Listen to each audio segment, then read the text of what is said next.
여러분 2월 19일 이후부터 말입니다. 아파트를 분양받아서 곧바로 전세를 주면 감옥살이 합니다. 야, 이거는 그 어느 때보다 충격적이에요. 만약에 어기잖아요. 아파트 분양받아서 바로 전세 월세를 주면 1년 이하의 징역 또는 1,000만 원 이하의 벌금이 부과됩니다. 1년 이하의 징역 또는 1,000만 원 이하의 불가. 게다가 집도 분양권도 뺏깁니다. 분양권도. 분양권은요. 분양가격에 LH공사 그러니까 한국토지주택공사가 사갑니다. 그러면 얼마를 살아야 되느냐. 내가 분양받으면 최대 5년까지 살아야 됩니다.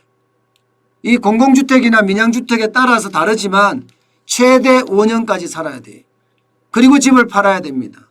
이게 일명 말하는 전월세 금지법입니다. 전월세 금지법.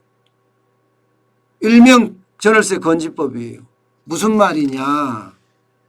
쉽게 말하면 여러분 내가 서울이나 수도권에서 분양을 받았어요. 공공택지에서 분양을 받았을 경우에는요. 예. 만약에 그 집이 시세의 80%다 이러면 무조건 5년을 살아야 됩니다. 5년. 시세에서 80에서 내가 분양받은 주택이 시세 한 80에서 100% 사이다 이러면 3년을 무조건 살아야 됩니다. 공공주택의 경우에.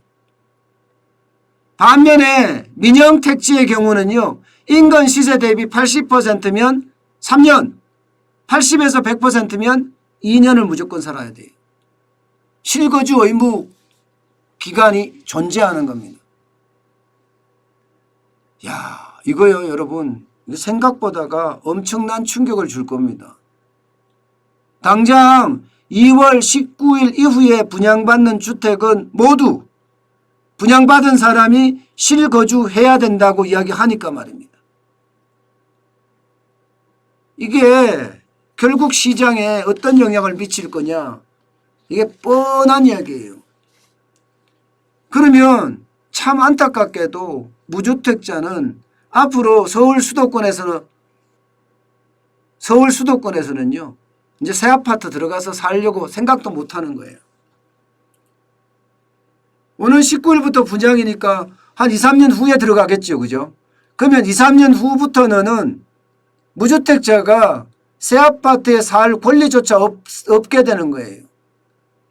그런데 더더욱 더 큰 문제는 여러분 물량이 줄어든다는 겁니다. 또 전세 물량이 또 줄어든다는 이야기예요. 안 그래도 지금 전세 대란이라고 난리인데 전세 물량이 또 줄어들면 어떻게 될까요 여러분? 이거는 상상을 할 수 없이 어려워진다는 이야기가 됩니다. 상상할 수 없이 어려워진다는 이야기. 결국은 새 아파트 분양받아서 전세 주고 나면 전세를 못 준다. 그 말은 공급이 부족하다. 그렇게 시장은 또 한 번의 혼란을 겪을 수밖에 없는 겁니다. 물론 예외 규정은 있습니다. 예외 규정은 뭐 생업이나 학업이나 혹은 뭐 질병이나 이런 것 때문에 도대체 다른 지역으로 가야 된다. 이럴 경우 허용됩니다. 또한 혼인을 하든가 이혼을 하든가 이런 경우도 허용이 되고요. 여기에다가 군인들 받았잖아요. 특별공급으로. 인사발령이 나면 이것도 허용이 됩니다. 그 외에는 다 허용이 되지 않습니다. 결국은 또 전세가 분양받은 사람은 살아야 되고요. 시장에는 물량이 나오지 않아서 전세값은 또 올라간다는 이야기입니다. 결국 3년 뒤에 가면 전세 시장의 물량도 참 힘들고요. 게다가 지금 계약갱신 청구권제가 이제 시행이 될 때가 얼마 안 남았잖아요. 그러면 계약갱신 청구권제가 시행이 됐을 경우에 이게 3년 뒤 가면 다 해제가 돼요. 게다가 신규 물량은 안 나와. 그러면 가격은요 폭등합니다.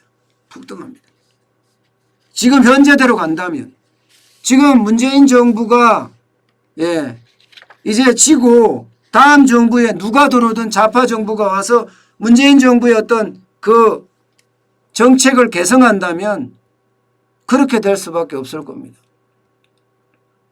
결국은 전세 사는 사람들 또 부동산 시장의 규제가 이제는 새 아파트에서도 살지 못하게 막는 그런 결과를 지금 현재는 초래하고 있다 이렇게 봐야 돼요. 지금 현재는.